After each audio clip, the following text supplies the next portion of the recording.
স্বাগত বিরতিহীন সংবাদ দুপুরে আপনাদের সাথে আছে সঞ্চারী মুজিব তমা এবং আমি আলী আশরাফ। শুরুতে জানিয়ে দিচ্ছি শিরোনাম।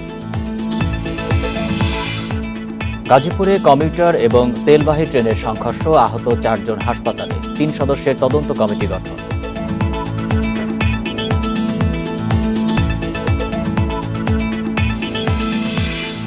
ঢাকার সাথে উত্তর পশ্চিমাঞ্চলের রেল যোগাযোগ বন্ধ, চরম ভোগান্তিতে যাত্রীরা, 10টি ট্রেনের শিডিউল বিপর্যয়।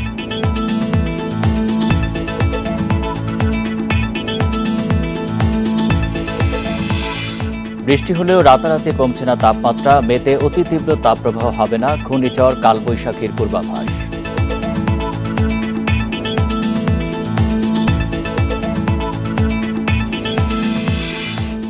এসএসসি পরীক্ষার ফল প্রকাশ 12ই মে, জানালো শিক্ষা মন্ত্রণালয়। ফল পাওয়া যাবে এসএমএস এবং ওয়েবসাইটে।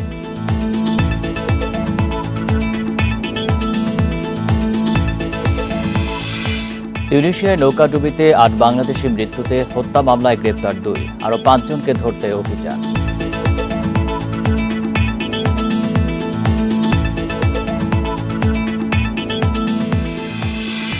শুনছিলেন শিরোনাম, এবার বিস্তারিত।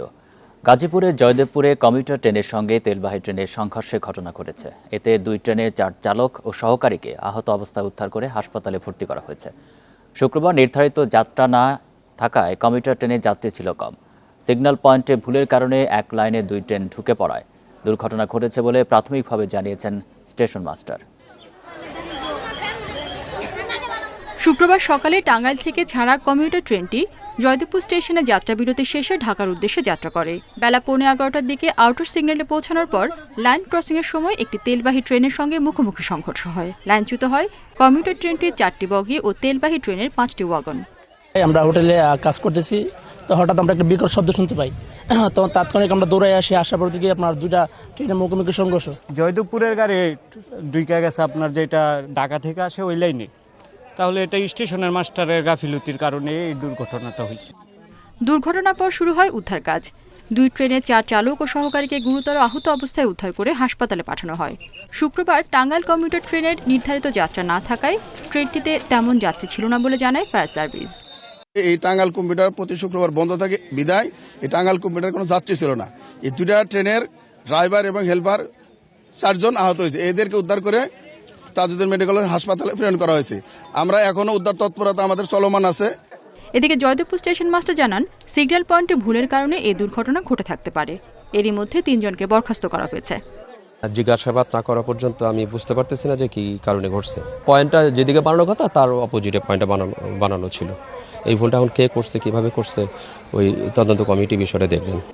দুর্ঘটনার কারণ তদন্তে জেলা প্রশাসনের পক্ষ থেকে গঠন করা হয়েছে 3 সদস্যের কমিটি।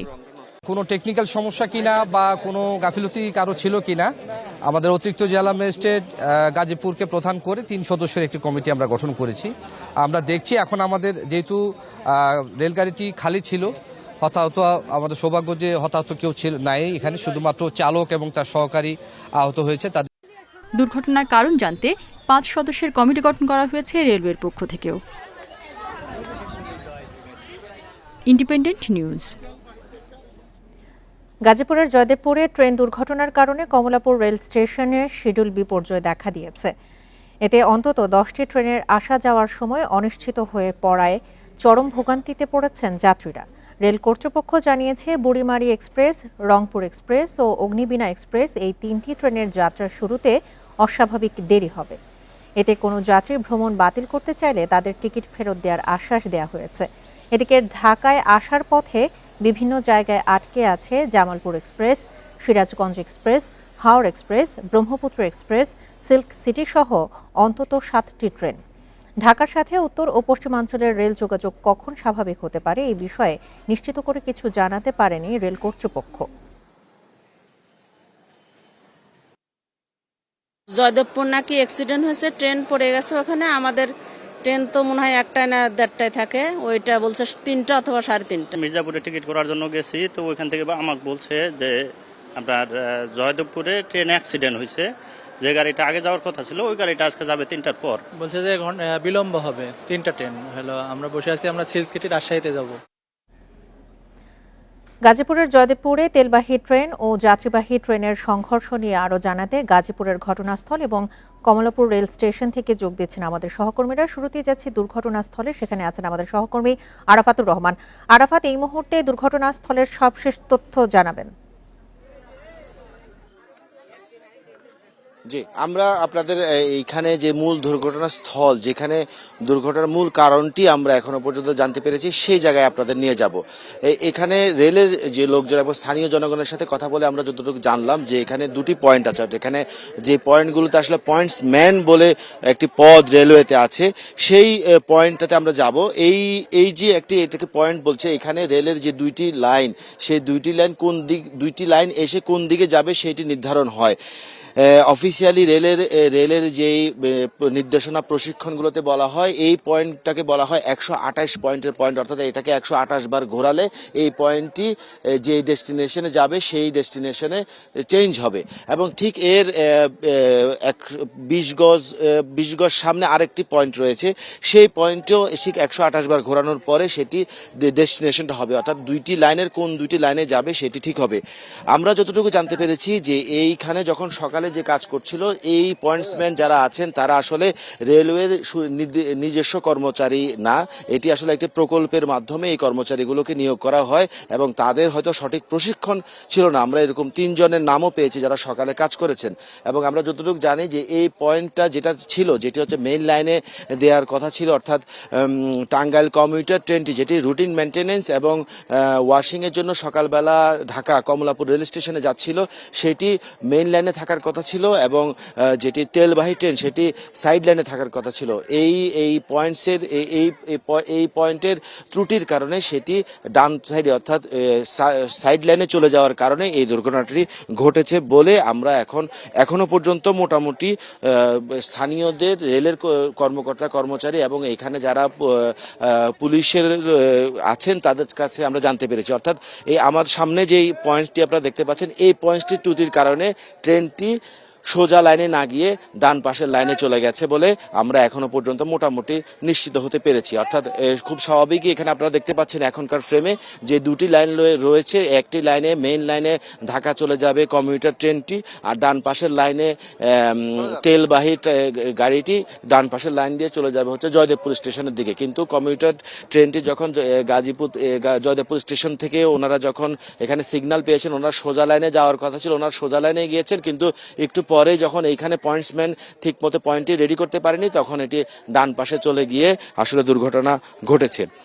সর্বশেষ এখানে সিঙ্গেল লাইনটি, অর্থাৎ আমরা এখন যে লাইনটিতে আছি সেই লাইনটি সিঙ্গেল লাইনটিতে ট্রেন চলাচল, অর্থাৎ এখন থেকে আধা ঘন্টা আগে থেকে আমরা এখানে দুইটি লেন, একটি আপে এবং একটি ডাউনে দুটি ট্রেন যেতে দেখেছি। এবং এটি মোটামুটি বলতে পারি যে ট্রেনের যে ছিল, সেই ট্রেনের যে জট ছিল সেই জটটি খুলেছে, একটা সিঙ্গেল লাইনে ট্রেন এখন চলাচল করছে। আর সর্বশেষ এখানে আমরা পুলিশ এবং হাসপাতাল কর্তৃপক্ষের সাথে কথা বলে যতটুকু জেনেছি যে 4 জন যে আহত ছিলেন, সেই আহতর ভিতরে একজন সুস্থ অবস্থায় হাসপাতাল থেকে ছাড়া পেয়েছেন এবং বাকি 3 জন এখনো হাসপাতালে চিকিৎসাধীন আছে। আর টঙ্গী জংশন থেকে এখনো রিলিফ ট্রেনটি এসে পৌঁছায়নি। আমরা যতটুকু ধারণা করছি 10 থেকে 15 মিনিটের ভিতরে টঙ্গী স্টেশন থেকে ওই ট্রেনটি এসে পৌঁছালে এইখানে যেই টাঙ্গাইল কমিউটারের যে 5টি বগি এবং ওই মালবাহী ট্রেনের যে 6টি বগি, মোট 11টি বগি, এইটি উদ্ধারের আনুষ্ঠানিক কাজ শুরু হবে বলে আমরা জানতে পেরেছি। আরাফাত, আপনি তথ্য সংগ্রহ করতে থাকুন। এবার আমরা ট্রেন দুর্ঘটনার ফলে ঢাকার সাথে যে উত্তর পশ্চিমাঞ্চলের রেল যোগাযোগের শিডিউল বিপর্যয় হয়েছে সে বিষয়ে জানতে কমলাপুর রেল স্টেশনে যাচ্ছি। সেখানে আছেন আমাদের সহকর্মী ইকরামুল কবির। ইকরামুল, আমরা যতটা এই পর্যন্ত জানতে পেরেছি যে 10টি ট্রেনের শিডিউল বিপর্যয় হয়েছে, এই সময়ে সমন্বয়ের বিষয়ে কি কোনো তথ্য জানা গেছে কিনা? সহকর্মী আরাফাত একটু আগে যেমনটি জানাচ্ছিলেন যে রেল লাইন থেকে কিন্তু যে দুর্ঘটনা কবলিত যে ট্রেন সেটি কিন্তু অপসারণ করা হয়েছে এবং আমরা এখান থেকে ঠিক তেমনটি খবর পেয়েছি। অপসারণ করার পর কিন্তু সেই রেল লাইন দিয়ে কিন্তু আসলে ট্রেন চলাচল শুরু হয়েছে। তো এখানে যারা রয়েছেন রেলের যারা সদস্য রয়েছেন তাদের সঙ্গে আমরা কথা বলে যতটুকু জানতে পেরেছি যে আসলে কিছুক্ষণের মধ্যেই হয়তো বা যে ট্রেনগুলো যদি আস্তে আস্তে ঢাকামুখী হওয়া শুরু করে এবং একটা পর্যায়ে হয়তো সেই যে কাঙ্ক্ষিত যে শিডিউল সেটি কিন্তু দেয়া হবে। অর্থাৎ আমার পেছনের যে শিডিউলের যে সাইনবোর্ডটি রয়েছে, এখানে যে এই ডিসপ্লেতে আসলে দেখতে পাচ্ছেন যে এখানে যে ছাড়ার সময় রয়েছে, ছাড়ার সময়ের পাশে কিন্তু সম্ভাব্য যে সময় সেটা কিন্তু একদমই নীল দেখানো হচ্ছে। অর্থাৎ ট্রেনগুলো আসলে কখন ছেড়ে যাবে সেটা কিন্তু এখন পর্যন্ত এখানে রেল কর্তৃপক্ষ বলতে পারছে না। একটু আগে যেমনটি জানাচ্ছিলাম 12:30টার দিকে যে 3টি ট্রেন কিন্তু ঢাকায় আটকে রয়েছে।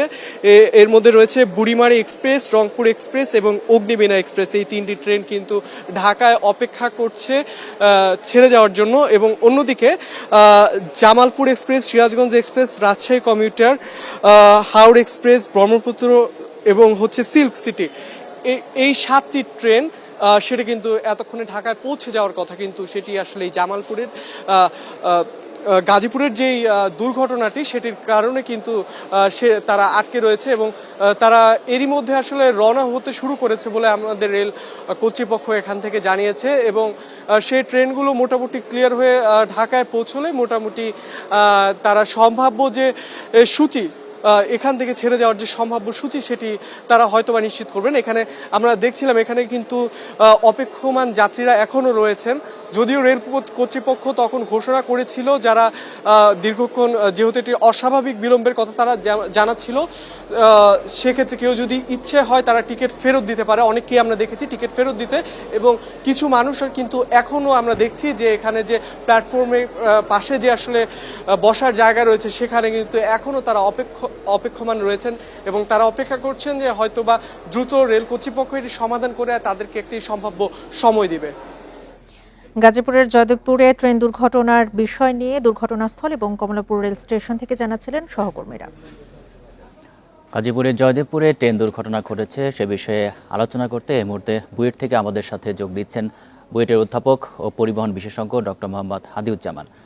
ডক্টর মোহাম্মদ হাদিউজ্জামান, আপনাকে স্বাগত জানাচ্ছি ইন্ডিপেন্ডেন্ট সংবাদে। একই লাইনে দুটি ট্রেন ঢুকে পড়ায় দুর্ঘটনা ঘটেছে বলে প্রাথমিকভাবে জানা গেছে। কি কারণে বা কার গাফিলতিতে এমন ঘটনা ঘটেছে বলে আপনার কাছে মনে হয়?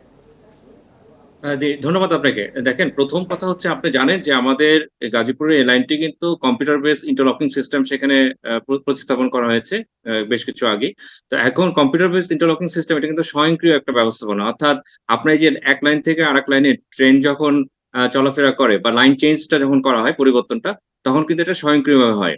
আপনি নিশ্চয়ই জানেন যে আসলে এখানে আমাদের রেল লাইনের কিছু সংস্কারের কাজ চলছে, এই কারণে আসলে কম্পিউটার বেস ইন্টারলকিং সিস্টেমটা আপাতত কিন্তু বন্ধ রাখা হয়েছে। ফলে এই যে পয়েন্টস এর কথা বলা হচ্ছে এটা কিন্তু এখন ম্যানুয়ালি বা সনাতন পদ্ধতিতে আমরা যেভাবে দেখি পয়েন্টসম্যান সে কিন্তু পরিবর্তন করার কথা। যে দুর্ঘটনা হয়েছে আমি এখানে আসলে কয়েকটি কারণ বলতে চাই। প্রথমত হচ্ছে যে আসলে পয়েন্টসম্যান তার গাফিলতি ছিল কিনা, কারণ মেইন লাইন থেকে সাইড লাইন বা সাইড লাইন থেকে মেইন লাইনে ঢোকার যে বিষয়টা বলা হচ্ছে সেখানে তার যদি অবহেলা থাকে তাহলে কিন্তু একই লাইনে দুটো ট্রেন ঢুকে যেতে পারে। এবং আরেকটা বড় বিষয় হচ্ছে এখানে লোকোমাস্টার যে আছে সেটাও কিন্তু দেখতে হবে যে আমাদের যে আপনি জানেন যে লাইন ক্লিয়ারেন্স দেওয়ার জন্য একজন লাইনম্যান থাকে, তো লাইনম্যান তাকে ক্লিয়ারেন্স দিয়েছিল কিনা, আর না দিয়ে থাকলে সে আবার সিগন্যাল অমান্য করে যে আমাদের বলা হচ্ছে যে আপনার মালবাহী বা তেলবাহী যে ট্রেনটি যে লাইনে ছিল সেই লাইনে ঢুকে গেছে কিনা এটাও কিন্তু দেখতে হবে। তো সামগ্রিকভাবে এখানে অবশ্যই গাফিলতি আছে কোনো না কোনো পক্ষের। আমি বললাম পয়েন্টসম্যানও থাকতে পারে, যে লোকোমাস্টার বা সহকারী লোকোমাস্টার যারা ট্রেন অপারেট করে তাদেরও থাকতে পারে, স্টেশন মাস্টার আছে, সেটাও তদন্ত করে দেখতে হবে। কিন্তু আমি যেটা দেখছি যে আসলে আমাদের রেল ব্যবস্থাপনাটা আসলে কিভাবে পরিচালনা হচ্ছে সেটা কিন্তু দেখতে হবে। রেলের পরিচালনার জন্য যে পরিমাণ লোকবল দরকার তার অর্ধেক লোকবল তাদের নাই। আবার লোকবল আমি নিয়োগ দিলাম, এই লোকবল তো আর রাতারাতি তৈরি করা যাবে না, এমন কোনো আলাপদিনের চেরাগ নাই যে রাতারাতি আমি দক্ষ জনবল তৈরি করে ফেলবো। তো এটার জন্য আসলে রেলকে অনেক সুকৌশলী হওয়ার দরকার ছিল। আমরা তো দেখছি আসলে কয়েকদিন পর পরই লাইনচ্যুত হচ্ছে, লাইন থেকে বগি পড়ে যাচ্ছে, লোকোমোটিভ পড়ে যাচ্ছে, এমনকি এই যে পিছন থেকে ধাক্কা দেওয়া, সামনে থেকে ধাক্কা দেওয়া, একই লাইনে ঢুকে পড়া, এই সমস্যা কিন্তু আমরা প্রতি বছরই দু একটা এরকম ঘটনা দেখছি। আজকের যে ঘটনাটা এটা ছোটভাবে দেখার কোনো কারণ নাই, আমি মনে করি এটা একটা মস্ত বড় ভুল। এখানে কোনো না কোনো পক্ষের ভুল আছে, যদিও আসলে আমাদের যে কমিউটার ট্রেনে হয়তোবা খুব বেশি যাত্রী ছিল না, বা যেহেতু সেটা আসলে মেইনটেনেন্সের জন্য কমলাপুরের দিকে যাচ্ছিল, যদি যাত্রী থাকতো, যেভাবে আসলে লোকোমোটিভ গুলি দমড়ে মুচড়ে গেছে এবং আমাদের তেলবাহী যে আমাদের ওয়াগনগুলি আছে, আপনি দেখেছেন নিশ্চয়ই, তার যে আন্ডার গিয়ার আছে, আন্ডার গিয়ারের চাকাও পড়ে গেছিল, এখানে তেল আপনি লাইনচ্যুতের ঘটনার কথা বলছিলেন যে মাঝে মাঝে এই ধরনের ঘটনা ঘটছে, কিন্তু সেটি কি আসলে ঠিকমতো ব্যবস্থা নেওয়া হচ্ছে কিনা, আর ভবিষ্যতে এই ধরনের দুর্ঘটনা এড়াতে কি কি ধরনের পদক্ষেপ নেওয়া যেতে পারে বলে আপনি মনে করেন? জি দেখেন, এই ধরনের ঘটনা যে বারবার ঘটছে, আমি মনে করি যে আসলে আমাদের ব্যবস্থাপনাটা এখনো সেকেলে। বিশেষ করে রেল যেটা করছে, যেহেতু আমি বলছিলাম যে এখানে লোকবলের একটা ব্যাপক ঘাটতি তৈরি হয়ে গেছে, তারা আউটসোর্সিং করে লোকবল নিয়োগ দিচ্ছে, কিন্তু আউটসোর্সিং যারা করা হচ্ছে, যাদেরকে করা হচ্ছে, তাদের অভিজ্ঞতা, দক্ষতা, এই যে মাপকাঠি থাকার কথা, এটা তো আসলে রাতারাতি তৈরি হয় না। আমি যেটা দেখছি যে আসলে এই যে অপারেশনটা এতটাই সেন্সিটিভ, একটা ছোট ভুলের জন্য এই ধরনের দুর্ঘটনার প্রাণহানি কিন্তু অনেক বেশি হয়। তো ভবিষ্যতে আমি যেটা মনে করি যে আমাদের আসলে রেলে যেভাবে বিনিয়োগ হচ্ছে, লাইন যেভাবে সম্প্রসারিত হচ্ছে, এর সাথে পাল্লা দিয়ে আমাদের হিউম্যান রিসোর্স তৈরি করতে হবে যারা অপারেশনের দায়িত্বে থাকবে। পাশাপাশি হিউম্যান ইন্টারভেনশনটা কমাতে হবে। এখানে আমরা বারবারই বলছি যে আমাদের রেলে যে বিনিয়োগ হচ্ছে, এই বিনিয়োগের একটা বড় অংশ মডার্ন রেলওয়ে সিস্টেম, অর্থাৎ এই যে কম্পিউটার বেস ইন্টারলকিং সিস্টেমের কথা বলা হচ্ছে, এটা সবগুলি স্টেশন আনতে হবে। তখন দেখা যাবে এই যে আমাদের লেভেল ক্রসিং এর দুর্ঘটনা, পয়েন্টস পরিবর্তন করতে গিয়ে দুর্ঘটনা হচ্ছে, এটা কিন্তু পুরো একটা সমন্বিত ব্যবস্থাপনায় চলে আসবে। একটা লাইনে যদি কোনো ট্রেন থাকে, তখন দেখা যাবে অন্য ট্রেন ওই লাইনে ঢোকার কোনো সুযোগই পাবে না। এটা স্বয়ংক্রিয়ভাবে আসলে এখন অপারেট করা হয়। যেহেতু আমরা লাইন সম্প্রসারণ করছি, ভবিষ্যতে আমাদের ট্রেনের ফ্রিকোয়েন্সি আরো বাড়াতে হবে। সেটা যদি মানুষ দিয়ে এই কাজগুলি করা হয় এবং মানুষ যদি ভুল করতে থাকে, তখন দুর্ঘটনা আরো বাড়বে। এবং আমি যেভাবে দেখছি, আমাদের প্রত্যেকটা ট্রেনে আসলে প্রযুক্তি বসানো দরকার, যেটাকে আমরা অটোমেটিক ট্রেন প্রোটেকশন সিস্টেম বলি। এবং ভারতেও কিন্তু রেলে কভার সিস্টেম আছে, যার ফলে দেখা যায় দুটো ট্রেন আসলে সংঘর্ষ হয় না। যে ট্রেনে আবার ওই সিস্টেম থাকে না, দেখা যায় এই ধরনের দুর্ঘটনা ঘটেছে অতীতে। তো আমরা যদি এই ধরনের আসলে প্রযুক্তি নির্ভর ব্যবস্থাপনা, যেটা আমি বলছি যে অটোমেটিক ট্রেন প্রোটেকশন সিস্টেম, এটা যদি আমরা আনতে পারি, তাহলে এই যে পিছন থেকে ধাক্কা দেওয়া, মুখোমুখি সংঘর্ষ, একই লাইনে উঠে, এই জিনিসগুলো কিন্তু এড়ানো সম্ভব। তো আমরা দক্ষ জনবল যেমন বাড়াবো, সাথে সাথে প্রযুক্তির ব্যবহারটা আমাদের বাড়াতে হবে। কিন্তু অবকাঠামো শুধু তৈরি করব, কিন্তু পাল্লা দিয়ে লোকবল তৈরি করতে পারবো না। জনবলের এখানে ঘাটতি হবে, অর্ধেক জনবল নিয়ে আমরা রেল পরিচালনা করব, সেকেলে প্রশিক্ষণ ব্যবস্থাপনা থাকবে, তাহলে কিন্তু এই যে স্মার্ট রেলওয়ের যে ব্যবস্থাপনার কথা বলছি, এটা আসলে অধরাই থেকে যাবে। নিশ্চয়ই আপনি যে পরামর্শগুলো দিলেন, সংশ্লিষ্ট কর্তৃপক্ষ সে বিষয়ে অবশ্যই নজর দিবে। ধন্যবাদ আপনাকে আমাদেরকে সময় দেওয়ার জন্য। ট্রেন দুর্ঘটনায় গুরুতর আহত দুটি ট্রেনে 4 জন চালক ও সহকারীকে ভর্তি করা হয়েছে শহীদ তাজউদ্দিন আহমেদ মেডিকেল কলেজ হাসপাতালে। এ নিয়ে আরও জানাতে সেখান থেকে যোগ দিচ্ছেন সহকর্মী আবুল হাসান। আবুল হাসান, আহতদের সবশেষ শারীরিক অবস্থা নিয়ে কি খবর রয়েছে আপনার কাছে? চিকিৎসকরা কি বলছেন?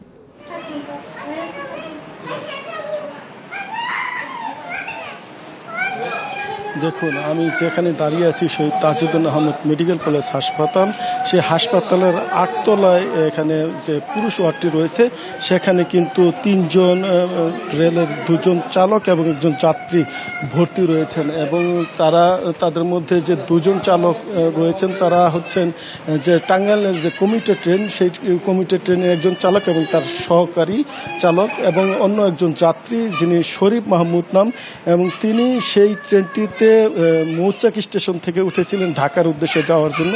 এবং সেই ট্রেনটি যখনই ছোট দেওরা এলাকায় পৌঁছে, তখন সেখানে দাঁড়িয়ে থাকা তেলবাহী ওয়াগনের সাথে মুখোমুখি সংঘর্ষ হয় এবং সেখানে 5টি বগি লাইনচ্যুত হয় টাঙ্গাইল কমিউটার ট্রেনের। এবং একইভাবে তেলবাহী যে ওয়াগন ছিল, সেই তেলবাহী ওয়াগনের 4টে বগি লাইনচ্যুত হয়। এবং ঘটনার পর কিন্তু দীর্ঘ সময় সেই রুটে রেল যোগাযোগ বন্ধ ছিল। কিছুক্ষণ আগে সেখানে বিকল্প যে রেল রুটটি রয়েছে, সেই রেল রুট দিয়ে ট্রেন চলাচল, শুধুমাত্র ডাউন যে ট্রেনগুলো রয়েছে, সেই ডাউন ট্রেন চলাচল শুরু হয়েছে। আমরা রেল কর্তৃপক্ষের সঙ্গে কথা বলছিলাম, স্টেশন মাস্টারের সাথে কথা বলছিলাম। তিনি যেটি জানিয়েছেন যে ইতিমধ্যে যে রিলিফ ট্রেন, সেটি ঢাকা থেকে রওনা হয়েছেন এবং কিছুক্ষণের মধ্যে সেই ট্রেনটি ঘটনায় এসে যে ক্ষতিগ্রস্ত বগি, সেই বগি উদ্ধারের জন্য তারা কাজ শুরু করবেন। এবং আমরা এখানে যে চিকিৎসক রয়েছেন, তাদের সঙ্গে কথা বলছিলাম। এই হাসপাতালে সর্বমোট 3 জন রয়েছেন ভর্তি অবস্থায়। তাদের মধ্যে 2 জন হচ্ছেন টাঙ্গাইল কমিউটার ট্রেনের এবং একজন যাত্রী। তাদের যে অবস্থা চিকিৎসকরা বলছেন তাদের অবস্থা স্থিতিশীল। যে 2 জন চালক এবং সহকারী রয়েছেন তারা কথা বলতে পারছেন না এখনো, কিন্তু যে যাত্রী রয়েছেন শরীফ মাহমুদ তিনি কথা বলছেন এবং তার মাথা ফেটে গেছে, তার মাথায় ব্যান্ডেজ দেওয়া হয়েছে। তিনি সেই ঘটনার বিভীষিকার কথা বলছিলেন যে কিভাবে সংঘর্ষ হয়। তিনি কিন্তু যে ইঞ্জিনটি ছিল টাঙ্গাইল কমিউটার সেই ইঞ্জিনে ছিলেন এবং সেই দুর্ঘটনা যখন ঘটে 15-11টার দিকে বিকট শব্দে কিন্তু 2টি ট্রেনে মুখোমুখি সংঘর্ষ হয় এবং সেখানে আহতের ঘটনাটি ঘটে।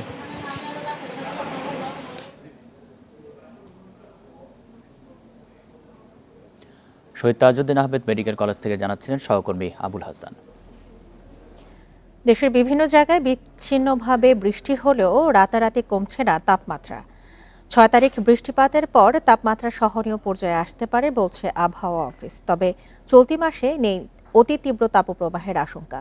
এদিকে চট্টগ্রাম, সিলেট বিভাগের বিভিন্ন জেলার পাশাপাশি ঢাকায় আজও বৃষ্টির সম্ভাবনা আছে। টানা তাপপ্রবাহে অতিষ্ঠ হয়ে ওঠে রাজধানীবাসী, তাই অপেক্ষা ছিল বৃষ্টির। বৃহস্পতিবার রাতে অবসান হয় অপেক্ষার।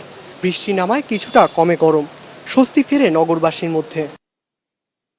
বৃষ্টির কারণে প্রকৃতি যেন ফিরে পায় সজীবতা। রাতের বৃষ্টিতে তাপমাত্রা কিছুটা কমায় স্বস্তি পাওয়া গেছে শুক্রবার সকালেও। বৃষ্টি হওয়ার কারণে আজকে অনেকটা প্রশান্তি ফিল করছি, আগের থেকে অনেকটা ভালো লাগতেছে। সকালে বের হয়েছি, মনটা ভালো আছে। তবে দিন গড়ানোর সঙ্গে সঙ্গে উত্তাপ বাড়তে থাকে সূর্যের। এরপরও গরম আগের দিনের তুলনায় দেখা গেছে কম। আবহাওয়া অফিস বলছে 5 তারিখ পর্যন্ত দেশ জুড়ে বিদ্যমান থাকবে তাপপ্রবাহ। 6 তারিখ থেকে বৃষ্টির পর তা কমতে শুরু করবে। এপ্রিল মাসে যে তাপপ্রবাহ ছিল এটা কিন্তু এখনো কিন্তু বলবৎ আছে।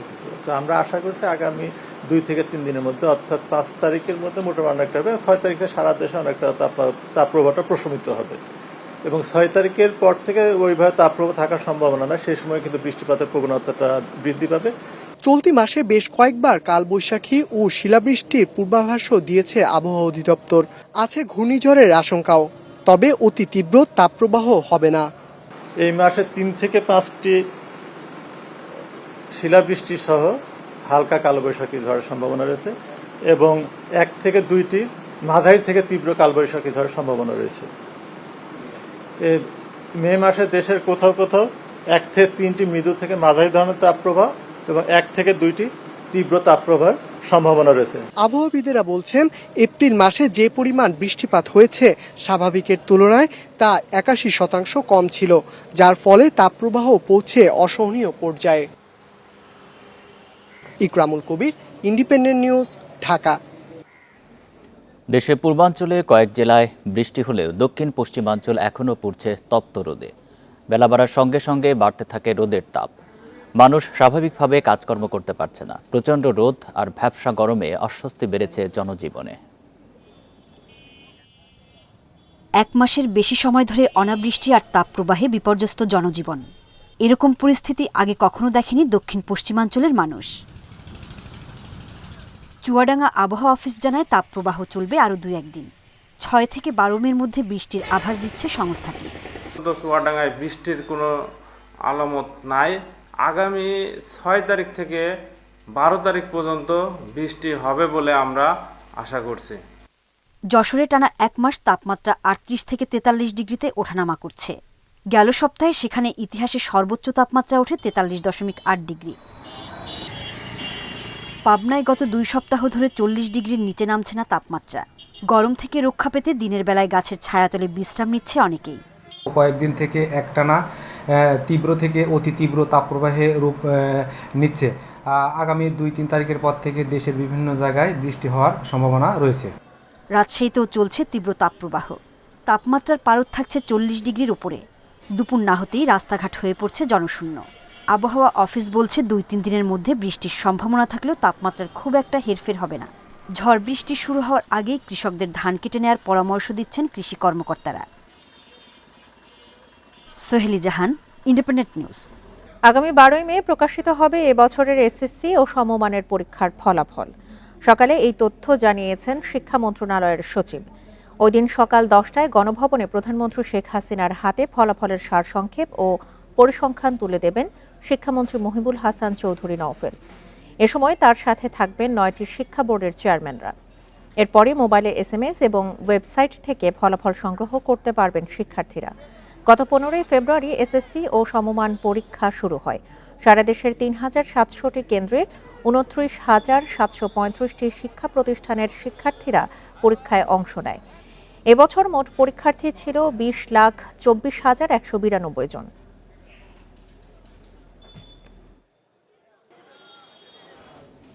তিউনিসিয়া উপকূলে নৌকাডুবিতে 8 বাংলাদেশি মৃত্যুতে এরই মধ্যে হয়েছে হত্যা মামলা। গ্রেপ্তার করা হয়েছে যুবরাজ কাজী ও কামাল নামের 2 ব্যক্তিকে। অন্য 5 আসামিকে ধরতে চলছে অভিযান। তবে এ নিয়ে অভিবাসন বিশেষজ্ঞরা বলছেন, এসব ঘটনায় দোষীদের উপযুক্ত সাজা না হওয়ায় মানব পাচারকারীদের দৌরাত্ম্য কমছে না। অবৈধভাবে সাগর পথে ইউরোপে ঢোকার প্রধান রুট লিবিয়া থেকে নৌকায় যাত্রা। দক্ষিণ এশিয়ার অভিবাসন প্রত্যাশীদের নিতে এ পথই বেশি ব্যবহার করে মানব পাচারকারীরা। জাতিসংঘের আন্তর্জাতিক অভিবাসন সংস্থা ও ব্র্যাকের অভিবাসন কর্মসূচির তথ্য বলছে, এই নৌকাডুবিতে বছরে প্রাণ হারান 500 বাংলাদেশি। 14 ফেব্রুয়ারি রাতে 52 যাত্রী নিয়ে ভূমধ্যসাগর পাড়ি দিচ্ছিল নৌকাটি। তিউনিসিয়া উপকূলে সেটি ডুবে গেলে 44 জন উদ্ধার হলেও মারা যায় 8 বাংলাদেশি। তাদের মরদেহই ঢাকায় পৌঁছায় বৃহস্পতিবার। যেখানে মানুষ আটে হলো 25 জন, এখানে 52 জন লোক উড়াইছে। তাহলে এরা নিজেরাই ঠাসে বইটা পাড়াই নিচে দিয়ে হেরাই মারছে। এলাকার 3 জন লোক আমাদের বাড়ি আসছে, তারা বলছে যে ওদের জোর কইরা পিটাইয়া দিছে, নৌকা ডুবি হয় নাই। এ ঘটনায় বিমানবন্দর থানায় হত্যা মামলা হয় 19 এপ্রিল। এতে আসামি করা হয় 7 জনকে। এর মধ্যে গ্রেপ্তার করা হয়েছে যুবরাজ কাজী ও কামাল নামের 2 ব্যক্তিকে। পুলিশ বলছে, আন্তর্জাতিক মানব পাচার চক্রের সঙ্গে এদের যোগসাজশ রয়েছে। এটি হচ্ছে সংঘবদ্ধ একটি মানব পাচারকারী হচ্ছে যে চক্র, যারা ইন্টারন্যাশনালি হচ্ছে বিভিন্ন রুট ব্যবহার করে। তো এদের ডেস্টিনেশন আসলে হচ্ছে ইউরোপ, প্রত্যেকের ডেস্টিনেশন ইউরোপ, এবং সেভাবে চুক্তি করে আসলে যায়। এই সিন্ডিকেটটা হচ্ছে বিশাল সিন্ডিকেট। এই সিন্ডিকেটটার যারা কাজ করে, এখানেও যেহেতু এরকম একটা ঘটনা ঘটেছে, আমরা চাই যে এই সিন্ডিকেটের সাথে যারা সংশ্লিষ্ট আছে, যারা জড়িত আছে, তাদেরকে আমরা আইনের আওতায় আনতে চাই। দুর্ঘটনার পর মামলা হয়, গ্রেপ্তার হয় আসামিও। তবে বেশিরভাগ ঘটনাতেই হয় না দৃষ্টান্তমূলক শাস্তি। কি এর কারণ? প্রশ্ন ছিল অভিবাসন বিশেষজ্ঞদের কাছে।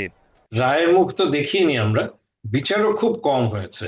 তো সেইটা একটা ব্যাপার যে যদি বিচার হয়ও, সেটা সম্পর্কে মানুষ অত জানতে পারছে না, কারণ সেটা শেষ পর্যন্ত একটা পর্যায়ে যাচ্ছে না। আইন শৃঙ্খলা বাহিনী এ ব্যাপারে উদ্যোগ নিতে গেলে তারা পিছপা হতে বাধ্য হন, কারণ যিনি ভুক্তভোগী এ ব্যাপারে বা যে পরিবার ভুক্তভোগী, তারা এ ব্যাপারে তেমন কোনো উদ্যোগ নিতে চান না। ব্র্যাকের অভিবাসন কর্মসূচির তথ্য আরও জানাচ্ছে, অবৈধভাবে সাগর পাড়ি দিয়ে ইউরোপ যাত্রায় বাংলাদেশের অবস্থান এখন তৃতীয়। বন ইবনে কামাল, ইন্ডিপেন্ডেন্ট নিউজ, ঢাকা।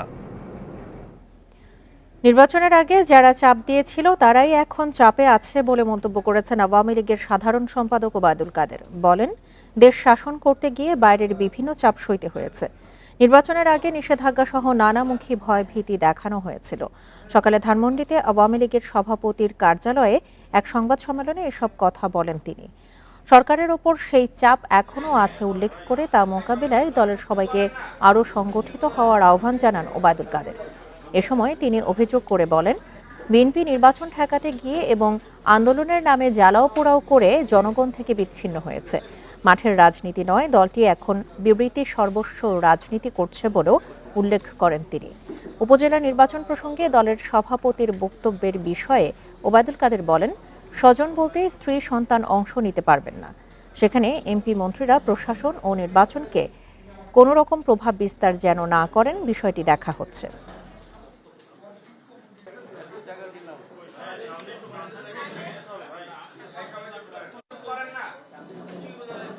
নির্বাচন ঠেকাতে গিয়ে এবং আন্দোলনের নামে অগ্নিসন্ত্রাস করতে গিয়ে সারা দেশে যে অবস্থার সৃষ্টি করেছে, তাতে তাদের নেতিবাচক রাজনীতি সম্পর্কে জনমনে অনীহা সৃষ্টি হয়েছে। টানা তাপপ্রবাহের প্রভাব পড়েছে বাজারে। খামার থেকে সরবরাহ কমায় বেড়েছে মুরগির দাম। সপ্তাহের ব্যবধানে কেজিতে বাড়তি 50 টাকা পর্যন্ত। চড়া আলু, পেঁয়াজের দামও। তবে স্বাভাবিক আছে সবজির বাজার। গত সপ্তাহে ব্রয়লার মুরগির কেজি বিক্রি হয়েছে 190 টাকায়, এখন কিনতে হচ্ছে 210 টাকা কেজিতে। বেশ বাড়তি সোনালী মুরগির দামও, কেজিতে গুনতে হচ্ছে 380 টাকা।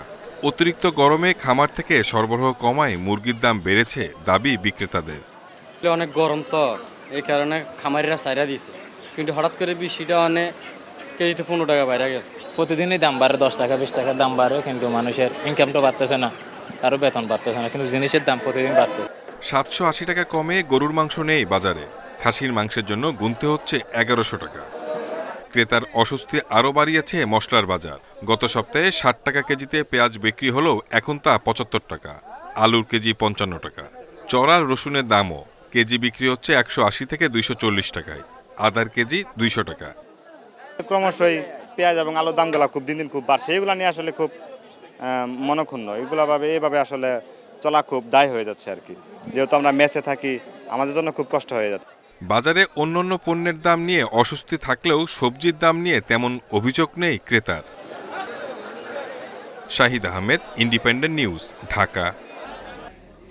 এই ছিল এখনকার মতো বিরতিহীন সংবাদ দুপুরে। ইন্ডিপেন্ডেন্ট টেলিভিশনের সব খবরের আরো বিস্তারিত জানতে চোখ রাখুন ফেসবুক, এক্স এবং ইউটিউবে। ধন্যবাদ সবাই।